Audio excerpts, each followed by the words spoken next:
നമസ്കാരം എല്ലാ സുഹൃത്തുക്കൾക്കും ഒരിക്കൽ കൂടി ഫുട്ബോൾ കിക്ക് എന്ന യൂട്യൂബ് ചാനലിലേക്ക് വീണ്ടും സ്വാഗതം.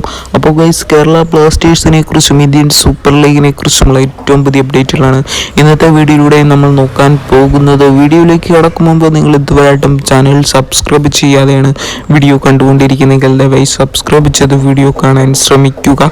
അപ്പോൾ ഗൈസ്, ആദ്യം തന്നെ കേരള ബ്ലാസ്റ്റേഴ്സിനെ കുറിച്ച് തന്നെ പറയാം. എന്താണെന്ന് വെച്ച് നോക്കുകയാണെങ്കിൽ ബ്ലാസ്റ്റേഴ്സിൻ്റെ പല താരങ്ങളും നാട്ടിലേക്ക് മടങ്ങിയിട്ടുണ്ട്. എന്നാൽ ബ്ലാസ്റ്റേഴ്സിൻ്റെ വിദേശ താരമായ അഡ്രിയാൻ ലൂണയും അതേപോലെ തന്നെ മാർക്കോ ലെസ്കോവിച്ചുമെല്ലാം ഇപ്പോൾ കൊച്ചിയിൽ തന്നെ ട്രെയിനിങ്ങിൽ തുടരുന്നു എന്നാണ് നമുക്കറിയാൻ സാധിച്ചിരിക്കുന്നത്.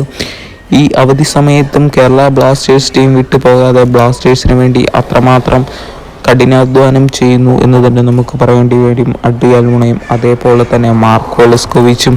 എന്തായാലും അഡ്രിയാൻ ലൂണയുടെ പരിക്കെല്ലാം ഇപ്പോൾ ഏകദേശം മാറിയിട്ടുണ്ട്. അതുകൊണ്ട് തന്നെ വരും മത്സരങ്ങളിൽ നമുക്ക് അഡ്രിയാൻ ലൂണയെ കണ്ടാലും അത്ഭുതപ്പെടേണ്ടതില്ല. കാരണം താരം ബ്ലാസ്റ്റേഴ്സിന് വേണ്ടി അത്രമാത്രം എഫേർട്ട് എടുത്ത് തന്നെയാണ് ഓരോ മത്സരങ്ങളും ഇതിനു മുമ്പ് കളിച്ചിരുന്നത്.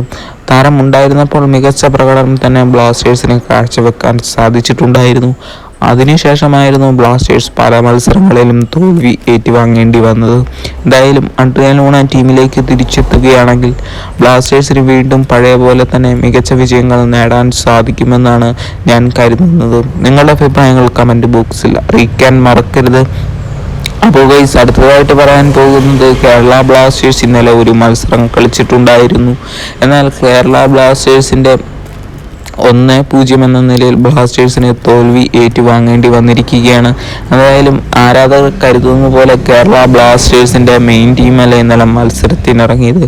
റിലയൻസ് ഡെവലപ്മെൻറ്റ് ലീഗിൽ കേരള ബ്ലാസ്റ്റേഴ്സിൻ്റെ റിസർവ് ടീമായിരുന്നു ഇന്നലെ മത്സരത്തിൽ പന്ത് തട്ടിയത്. ആ മത്സരത്തിലായിരുന്നു ബ്ലാസ്റ്റേഴ്സിൻ്റെ റിസർവ് ടീമിന് തോൽവി ഏറ്റുവാങ്ങേണ്ടി വന്നത്. 1-0 എന്ന നിലയിലായിരുന്നു ബ്ലാസ്റ്റേഴ്സ് ഇന്നലെ തോൽവി ഏറ്റുവാങ്ങിയത്. എന്തായാലും ബ്ലാസ്റ്റേഴ്സിൻ്റെ റിസർവ് ടീമും മികച്ച രീതിയിൽ തിരിച്ചു വരട്ടെ എന്ന് ആശംസിച്ച് വീഡിയോയുടെ ചെറുത് കൂടുതലായി ഫുട്ബോൾ ന്യൂസുകൾക്കായി ചാനൽ മറക്കാതെ സബ്സ്ക്രൈബ് ചെയ്യുക.